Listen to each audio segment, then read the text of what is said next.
Bueno, y después de este breve pasaje por las menores o por las elementares, eh, volvemos a las arcanas mayores y nos encontramos con les maestres o maestres como arcana 5. La arcana 5 representa a Katsuhiro Tomo, que es un director o mangaka japonés, creador de Akira. ¿Y por qué ponerlo acá? Porque como nombraba antes, es una superación del trabajo del director. Kubrick, como la Arcana 4, viene a representar a alguien que busca en la literatura de otros eh, material para poder filmar, para hacer sus obras, ¿sí? La Arcana 5 viene a superar eso como puente, como una conexión con el más allá, con otro mundo, como una escolarización, como una especialización, y también como una trascendencia y como está puesta en la máquina como una arcana llave, como la loca también lo es, y como el sello, un arcana sello. Katsuhiro Tomo, creador de Akira, él dibujó el manga primero antes de hacer el anime, que es de la década de 80 y es bastante profético. No sé si conocen Akira, pero es una de las películas que yo también recomiendo mucho para hacer un poco el contrapunto del cyberpunk entre lo que sería la cultura norteamericana y la cultura japonesa. Creo que se retroalimentan en muchos sentidos ese tipo de producción cultural o artística del cyberpunk. Y bueno, Otomo viene a representar ese maestre de ese arte de contar historias a través de las imágenes. Eh, También lo que tenemos puesto acá es la inclusión del lenguaje, ahora inclusivo, o no binario, ¿sí? Eh, Y para mí empezamos a ver que si tenemos acá una primera organización también tenemos que llamar la atención, después vamos a ver en profundidad un poco más lo que sería la estructura, pero tenemos que saber que entonces acá hubo una cierta estructura que está siendo cerrada por esta arcana que va a inaugurar un otro tipo de relación con los mismos elementos, como habíamos visto en la primera clase, ¿no? Bueno, Katsuhiro Tomo como les maestres. La arcana 6, les enamoré, está representado, están representadas Milli Vanilli, acá abajo, que eran un grupo de R&B de la década de 90, y arriba como el ángel está Vanilla Ice. Milli Vanilli, para quien no sabe la historia, recibieron un Grammy después de haber lanzado unos discos y unos sencillos. Y después se descubrió que hacían playback, que no eran ellos que cantaban, sino que era una banda de apoyo, ellos nada más que hacían el lip sync, ¿no? Y eso después de haber ganado un Grammy. Entonces fue un gran escándalo en la época y Milli Vanilli vienen acá a representar un poco esa dualidad o la mentira que está televisionada, porque el televisor que aparece acá es bastante fuerte, como las dos polaridades y la televisión en el medio ofreciendo la propaganda de esas dos polaridades, ¿no?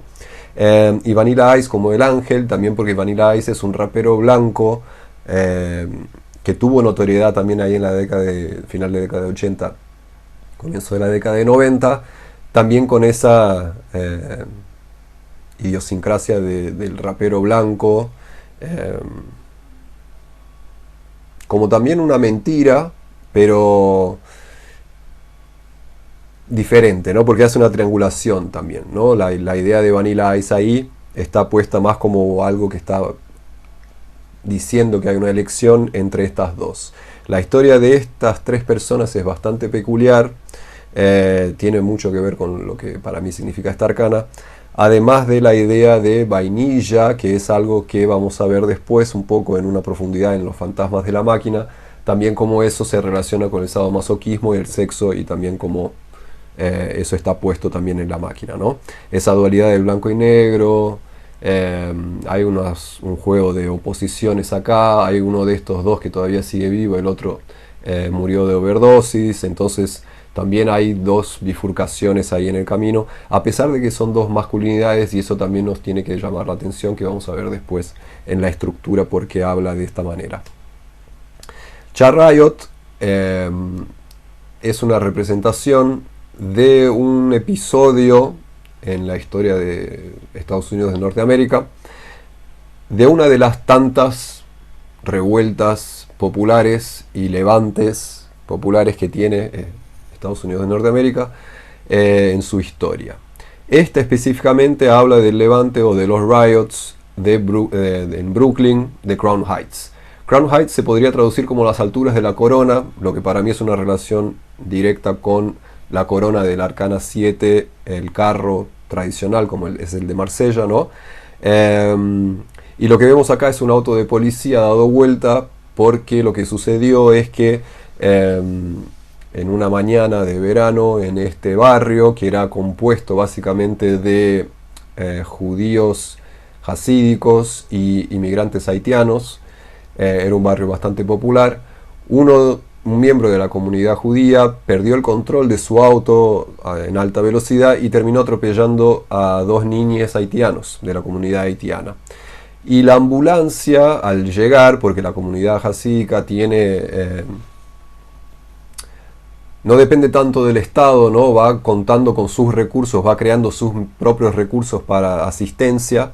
Entonces llegó una ambulancia de la comunidad hasídica y prestó asistencia al señor que estaba conduciendo, que no estaba herido, y dejó en la escena de este accidente a estos dos niñes, y una de estas infancias terminó muriendo por falta de asistencia, ¿no? La ambulancia del Estado acabó llegando después y eso creó una gran insatisfacción, una revuelta en la comunidad haitiana que empezó a romper todo y este levante duró 2 días.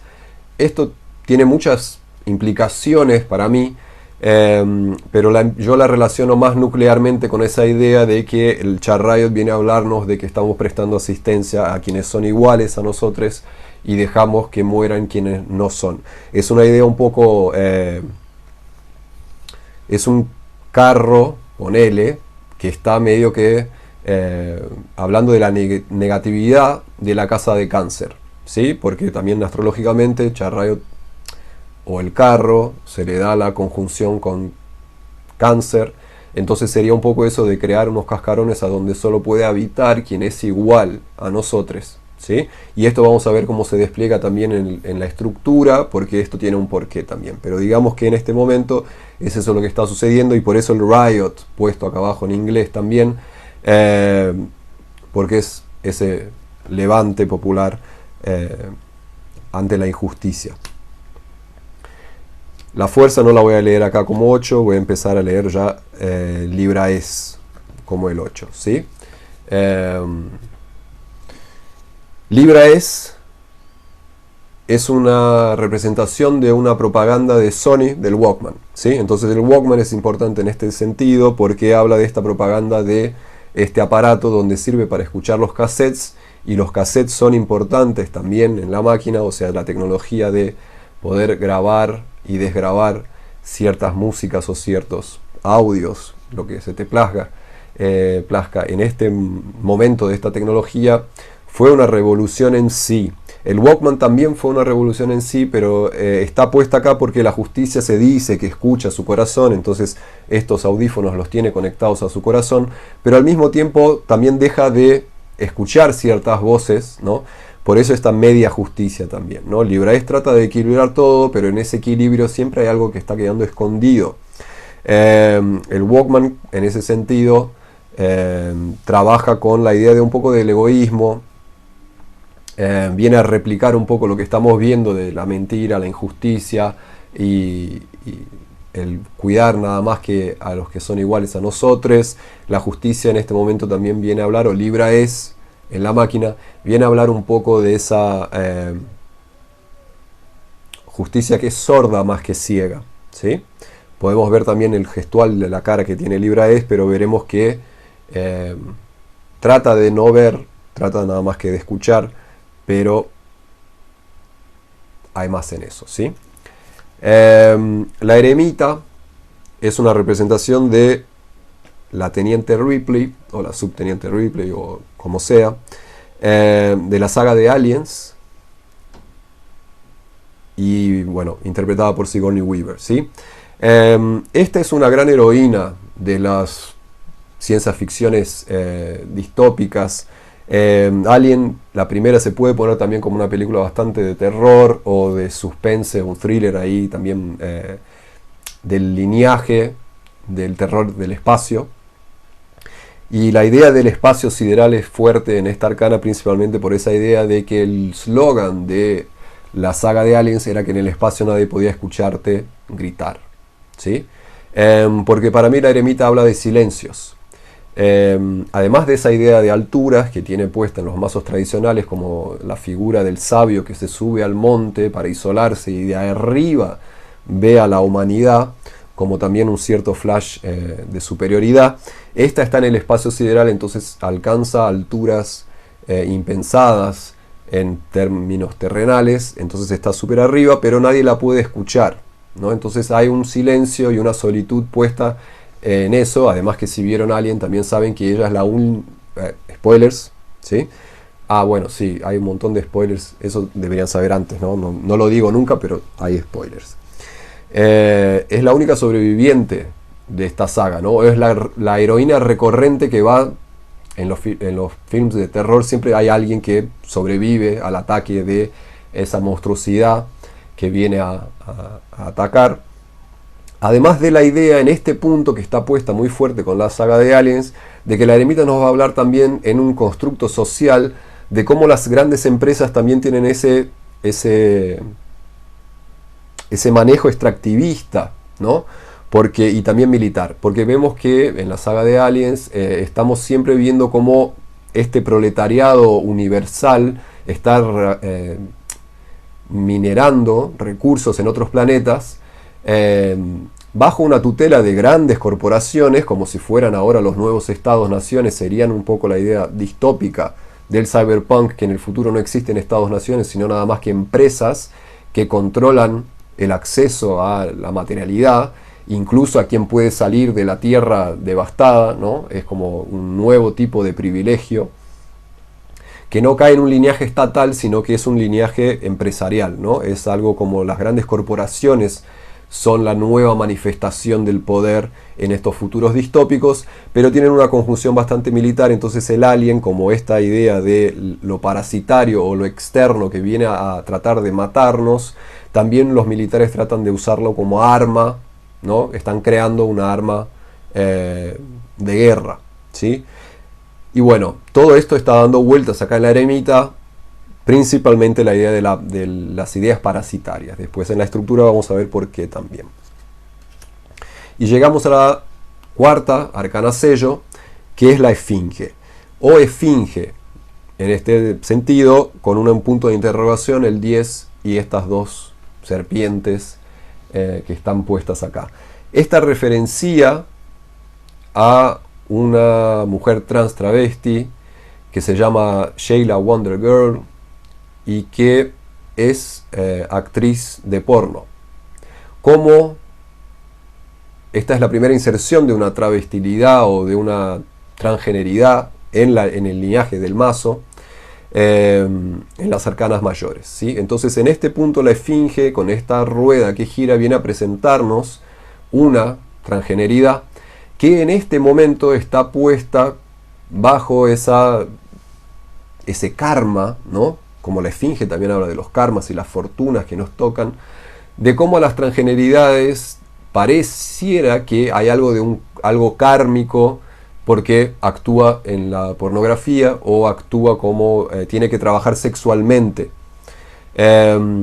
Y eso es como una pregunta, porque todas las arcanas sellos nos hacen una pregunta del por qué suceden estas cosas, por qué estamos acá y por qué funciona de esta manera nuestra sociedad, si es algo como un designio divino o si son nuestras propias construcciones sociales, nuestros prejuicios y nuestras ideas patriarcales que dejan a ciertas disidencias teniendo que pasar por ciertos lugares en vida que son muy duros, que son muy injustos, ¿no? Que son violentos, que son son deficiencias estructurales que tiene nuestra sociedad, que no son vistas porque ¿no? Lo kármico, la fortuna, porque somos más patriarcales de lo que pensamos muchas veces, ¿sí?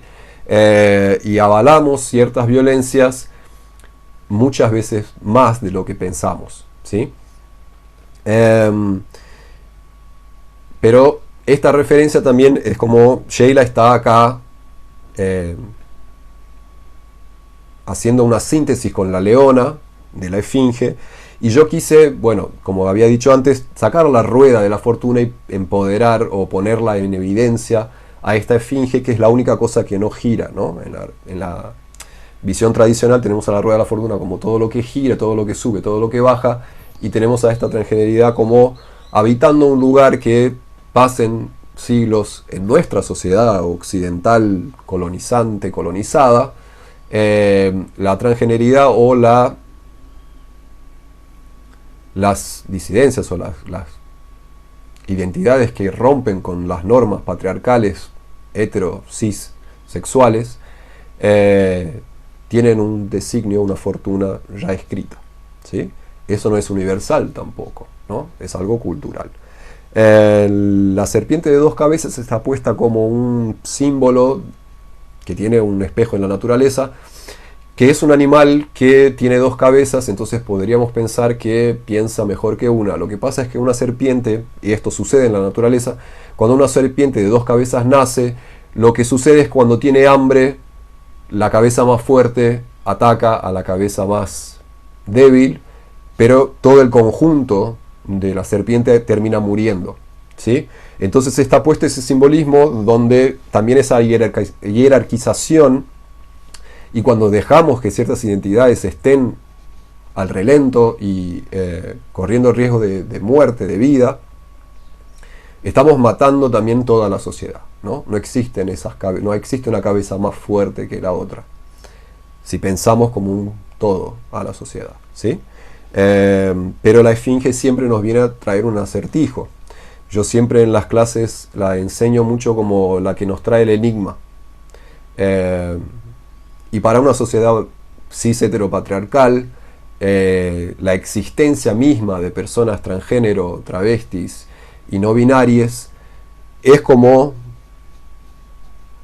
prefieren no mirar y prefieren exterminar, y por ahí va. Vale la pena decir que también tiene una espada, no sé, todas esas cosas yo supongo que ya las han visto en otros estudios del tarot, pero es como eso. Ahora sí, la fuerza que estaría en el 11, y eso de vuelta va a quedar red visible en algún punto todo esto.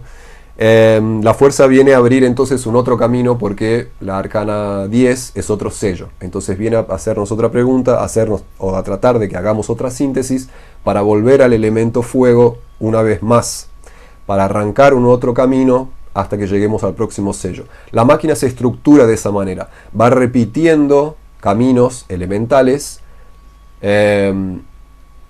atravesando sellos o portales para reiniciar los caminos elementales, ¿sí? Entonces es una máquina que es circular en su hipótesis, pero también en su lectura, como para estudiarla, tenemos que ver que estamos siempre atravesando ciertas arcanas que son sello y volviendo a entrar en contacto con una elementaridad que la habíamos visto desde la maga, ¿no? La fuerza es ese retorno al videojuego, al arcade, pero ahora ya esta infancia creció. Es una feminidad que está grande, entonces tiene experiencia. No juega a la maga, sino que juega a la fuerza. Cambió su nombre, tiene es otra energía que viene a actuar, ¿sí? Y es una energía que viene a reaccionar a todo el camino visto hasta ahora, porque la esfinge también tiene un papel bastante central en lo que sería la mutación de una energía primera, ¿sí? Entonces esta fuerza es el primer intento de concientizar energías que vienen inconscientes, porque para mí la esfinge también habla de eso, habla de las energías que tenemos en sombra, y las vamos a tratar de entender de acá en adelante. Entonces esa fuerza lo que está haciendo es tratando de ver su caos y transformarlo en potencia. sus heridas y transformarlo en potencia. Entonces su crecimiento, la pérdida de la infancia, la pérdida de la inocencia, el manejo del control o la falta de control, que es identitario, pero al mismo tiempo es también del elemento fuego. Todo eso es una revisión de energías que fuimos viendo y van sintetizándose de otra manera. La fuerza se sintetiza por ahí. El infinito aparece de vuelta y el león o la leona ahora gana una cara y está puesta en la máquina, ¿sí? La arcana 12, el colgado. Y el colgado es una referencia a la 11, la fuerza es anónima, digamos, ¿sí? Podríamos referenciarla a Miss Pac-Man como haciendo un juego entre los polos binarios, ¿sí? Estructuralmente después veremos por qué, pero digamos que podemos referenciar a Miss Pac-Man en este momento, como habíamos referenciado también a Al Pac-Man, al juego ahí en la maga, ¿sí? Es como hacer un juego de ese binarismo en este momento. La arcana 12 es una referencia a Blade Runner, ¿no? Tenemos acá al detective Deckard con Batty, que es uno de los replicantes que él estaba tratando de jubilar, pero no es jubilar la palabra, es desactivar, ¿no? Es porque son máquinas los replicantes. Si vieron Blade Runner, la historia más o menos es de un cazador de androides. Las androides son máquinas que replican a la humanidad de una manera muy perfecta. Lo que sucede es que el creador de estas máquinas, que es una empresa, les da de vida nada más que un periodo bien corto, 6, 4, 2 años más o menos, y después de eso expiran y mueren. Hay una rebelión y un grupo de androides viene a la Tierra a buscar algo, ¿no? Y entonces es activado este cazador de androides que va a tratar de eliminarles antes que consigan hacer algo. La verdad son prohibidas las androides en la Tierra. Y bueno, por ahí va. Es una gran película, la recomiendo, ¿no? Del mismo director de Alien, Ridley Scott. Y acá hay un juego también con Blade Runner, también, si vamos a ver, está metido Dune también, porque Ridley Scott con Lynch también tuvieron ahí medio que un cambio de lugares en ese momento. Es en la misma época que se hizo también el Terminator. Entonces acá estamos con Aliens, ¿no? Estamos viendo esta producción que es bastante importante, que es bastante de la ciencia ficción y bastante de las distopías futuras. El colgado es la última arcana masculina de las arcanas mayores, y en ese sentido el colgado de la máquina viene a traicionar la masculinidad heteronormada, hetero-cis normada, ¿sí? Este cazador de androides, spoilers, el juego está puesto en que este cazador de androides también era un androide, ¿no? Entonces está cazando a su misma especie sin saberlo. Y en esta escena final está aquel famoso diálogo de que las memorias se pierden como lágrimas en la lluvia. Y este cazador de androides le salva la vida a quien lo estaba cazando, porque hay un juego de gato y ratón que se va invirtiendo durante la película. Y como Crowley lo insire como agua, a mí también me parece que es elemental del agua. No es exactamente la pureza del agua, porque para mí no está esa pureza en ningún lado, del elemento puro, pero es acuosa esta arcana, ¿sí?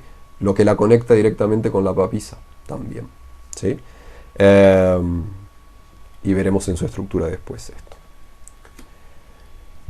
La arcana 13 es una referencia a un videojuego de la década de 80-90 que se llamaba Turbo Girl o Chica Turbo, ¿sí? La idea de este videojuego era muy simple porque era un videojuego bastante barato y bastante simple y no era tan divertido, pero la propaganda de este videojuego era genial. Se le hizo un marketing tremendo, un marketing estupendo que juntaba una cierta sexualidad o un morbo de esta maquinaria para vender un producto que cuando lo adquirías no era exactamente lo que pensabas que era, ¿no? La arcana 13 es nuclear a la máquina porque es motor, es la arcana que tiene ahí en su pelvis a un gran motor, ¿sí? era un juego que se vendía como un juego de motos, ¿no? Y vos eras esta heroína, esta Turbo Girl. Y por ahí va, ¿sí? La yuca es una referencia anónima, lo importante es el enema, de vuelta. Y en el sentido, si la conectamos con su elemento, que es aire, tenemos que entender también en este momento a la yuca como una liberación de un lenguaje patriarcal también, ¿sí? Eso quedará mucho más claro de vuelta en la estructura. La yuca, el ángel de la templanza. La arcana 15, que sería nuestro quinto sello, es una referencia anónima también, y lo importante está puesto en su imagética, ¿no? El boombox sería un poco la tecnología que nos importa en este momento, y el boombox como esa cultura de hazlo tú mismo en las mixtapes, ¿sí? Y de cómo las cintas cassettes eran medios de propagación de cierta cultura underground en algún punto. Entonces intercambiábamos conocimiento libremente entre nosotros a través de estas cintas magnéticas, ¿no? Era una revolución, la verdad, porque podías piratear y eso era genial, ¿no? Digamos de esa manera. Era una primera grande quiebra de la tecnología que empezaba a través de su propia mutación, empezaba a dar espacio para esto de hazlo tú mismo, ¿sí? Lo que era buenísimo. Los boombox también, al contrario de Libra S, que es un Walkman, los boombox propagan y se puede escuchar por un montón de gente, ¿no? Son exteriores, son mucho más exteriores. Y la ganja, como las drogas también puestas acá, lo que nos empieza a mostrar también que las arcanas sellos tienen algún tipo de elementaridad. Las trato como quintesencias, pero todas tienen también algo de una inserción en algún tipo de un elemento, y eso lo vamos a ver también después.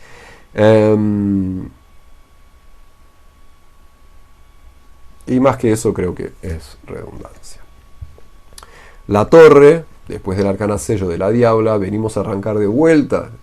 Se fijan el patrón que tenemos acá, ¿no? Entonces estamos de vuelta visitando el arcade y la televisión directamente. Están acá como visibles qué es lo que estamos haciendo, iniciando un nuevo camino. Pero este camino ya no tiene a nadie que la juegue a este arcade, ¿sí? Está puesto el game over a pesar de que el candado sigue abierto. Es una referencia a Pixie, ¿no? La referencia está, además al arcade, está puesto en Pixie, ¿no? De la base quedará, pero hay muchas cosas que van a caer, ¿no? Del tarot.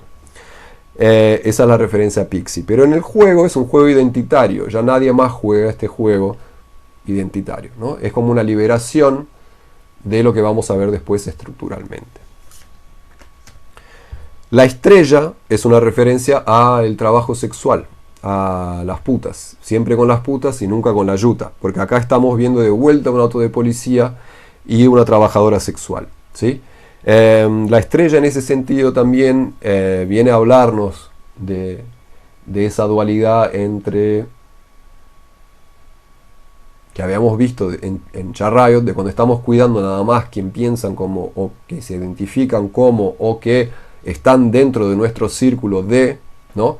Y de cómo tenemos que expandir un poco esto siempre con las putas, nunca con la yuta. Lo que quiere decir es que estamos puestas en el lado de las putas, pero tenemos que tratar de, no sé si dialogar, no tengo una respuesta muy clara, porque veremos que este último micro camino que hacemos a través de los elementos repetidos, para mí son más cuestionamientos que soluciones, ¿no? Es como si el tarot no me diera la respuesta, entonces no se las puedo dar a ustedes también. Lo que hay acá es un cuestionamiento, ¿sí? ¿Qué tipo de embate y qué tipo de combate y qué tipo de alianzas son posibles, o qué tipo de acciones son posibles para tratar de mitigar a la acción predatoria del Estado y a la vulnerabilización y precarización de cierto grupo, sin romantizar obviamente el trabajo sexual, ¿no? sin romantizar y sin negar que viene con un montón de problemáticas, pero a mí me parece que hay que fijarse en las problemáticas más que ignorarlas, y el abolicionismo para mí, tanto con las drogas como con el sexo, desde que sea entre adultos mayores y de común acuerdo, me parece que el abolicionismo nunca es la salida, ¿sí? Entonces a mí me parece que hay que tener un cierto grado de maturidad y exigir que se creen dinámicas a donde adultos consensuales, y ahí después entramos en una problemática tremenda con qué es lo consensuado, cuánto de la libertad tenemos, cuánto es una elección, cuánto es algo que no... ¿no? La Esfinge ya hablaba de eso, cuánto que la sociedad tira a ciertas identidades o a ciertas personas hacia ciertas labores, romantizar ciertas labores. Entonces hay labores que no son precarizadas en el capitalismo y otras sí, hay ciertas que tienen que ser abolidas y otras no. Es un gran tema todo esto, y la estrella ofrece un mapa o nos trae más preguntas que soluciones, ¿sí? Yo sé a dónde yo estoy parada, no espero que todos estén parados a donde yo estoy, no, pero como estoy acá dialogando con ustedes, pongo mi posición. La luna y la estrella es anónima también, ¿sí? Están esas energías puestas. La luna nos habla o está referenciando a Madonna en una de sus construcciones imagéticas musicales, en la cama con Madonna, ¿sí? Entonces Madonna nos viene a hacer un juego con Cher, al mismo tiempo que hace un juego con la emperatriz, que era Jacqueline Kennedy, que es un poco Marilyn, la dicotomía que tenía Kennedy con su amante y su esposa, ¿no? Ponele. Esta es Madonna jugando de Marilyn, jugando de volupia, jugando de tener todo, al mismo tiempo que hay un plato vacío, ¿sí? Entonces están los espejismos, porque es la única arcana, hay otros espejos, pero digamos que de las mayores es la única que tiene un espejo. Hablan de ella, pero la idea está esa, puesta como Madonna, ¿sí? Madonna como la luna. Y la Sol es una referencia a una imagen anónima, pero lo importante es la calecita. Esa es la tecnología que se viene a mostrar en este punto, que nos importa, ¿no? Es como si fuera un videojuego o un juego mecánico, una tecnología que sirve para dar vueltas, ¿no? Es una circularidad. Y en esa circularidad esta tecnología es lo que nos propone la Sol para mí.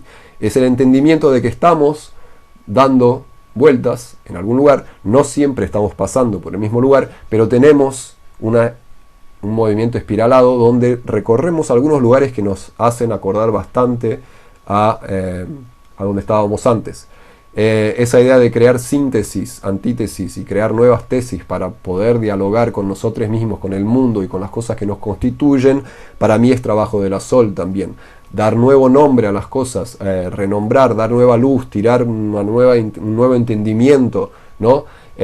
Una nueva visión, es un poco el campo de la Sol, ¿sí? La integración entre opuestos también es un poco el campo de la Sol, con este Sol o esta Sol que juega con esas dos cosas. Y también está puesta la idea del simulacro, ¿no? De cómo la calecita es una simulación de un caballo, en este caso, ¿no? Son caballos de mentira que van simulando el movimiento del galope de los caballos reales, ¿no? Y ahí está puesta la idea del simulacro, ¿sí? Que no me voy a acordar el nombre del pensador ahora, un francés que influenció mucho el trabajo de la película de Matrix, de las hermanas Wachowski. Bueno, eso, el simulacro. La llamada es una arcana referencial anónima, es nada más que un teléfono, podría ser cualquier teléfono, pero tiene que ser un teléfono de línea, ¿no? Un teléfono que tiene una conexión diferente.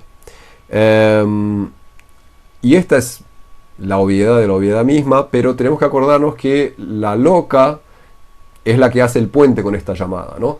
Y ahí a mí me gusta a veces hacer el puente de que esta loca Cuando llegamos al arcana 20, el juicio, que es un arcana sello, que es un arcana llave, que es un arcana portal, la loca ya sabía, cuando iniciamos el camino ya teníamos el final puesto, ¿no? Entonces la loca ya sabía hacia dónde estaba yendo, ya había escuchado esta llamada, ¿no? Entonces la idea de control, libertad, libre albedrío, el destino y cuánto podemos controlar el camino de este cauce de agua o de energía, de luz, de lo que sea, de oscuridad, de la energía misma, la materia, todo esto, cuánto podemos darle cauce y cuánto somos movimentados por otras energías, está puesto el eje, o tenemos que mirar al eje, la llamada la loca, ¿no? Creo que es el entendimiento no de esta arcana individual, sino que esta le hace un gran guiño a la loca. Y es de ahí que proviene su significancia. Además de vuelta tocarnos el oído, ¿sí? Y por último, Moondown, que es también una referencia anónima. Hablé de la analidad, hablé de la descolonización, de la red, como la internet, el placer, el goce, los placeres anales, ¿no? Esta se hace el guiño a la yuca como la preparación para esta analidad, y la relación con el mundo de todo eso, ¿no? Los cínicos, como los filósofos. Y esas serían las arcanas mayores. Y después, no sé si habíamos visto a la arcana 80, que es la máquina infinita, que es el séptimo sello de la máquina de tarot, de la terror. El mundo no es un sello. Después vamos a ver cómo se organiza estructuralmente el mundo, pero el mundo tiene una elementaridad peculiar, porque tradicionalmente el mundo, como arcana, tiene a los 4 elementos y su quinta esencia. Entonces es como si fuera una síntesis, pero yo no la tomo como esa quinta esencia, yo la despliego. A esta arcana la despliego en su estructura. Pero tenemos puesto acá al séptimo sello, ¿no? Entonces hay un sello de entrada y hay un sello final. El séptimo sello de la máquina de tarot de la terror es esta máquina infinita que se relaciona con el primer sello que vimos, pero con todo el tarot y con toda la máquina, ¿no? Su infinitud de lecturas, su infinitud de posibilidades, su infinitud de profundidades y su infinitud de caminos y puertas que pueden ser abiertas a través del estudio de la máquina y del tarot en sí. No hace falta estar con este tarot para percibir esa infinitud, ni siquiera con el tarot es parte de la vida, pero hay un proceso de quiebre para llegar hasta esta, ¿no? Hay un proceso de entendimiento y hay un camino para ser avanzado hasta llegar al entendimiento de lo que esta arcana está proponiendo. O sea, este infinito no viene gratis, ¿no? Y creo, para mí, de la manera que yo la veo, el tarot tampoco viene con un camino gratis. Yo creo que nada del camino de la trascendencia o de la espiritualidad no viene sin problemáticas, percances y puntos de inflexión bastante difíciles y de alejamiento de un entendimiento bastante mundano, cotidiano y común de lo que es el mundo de la espiritualidad y las relaciones, ¿no?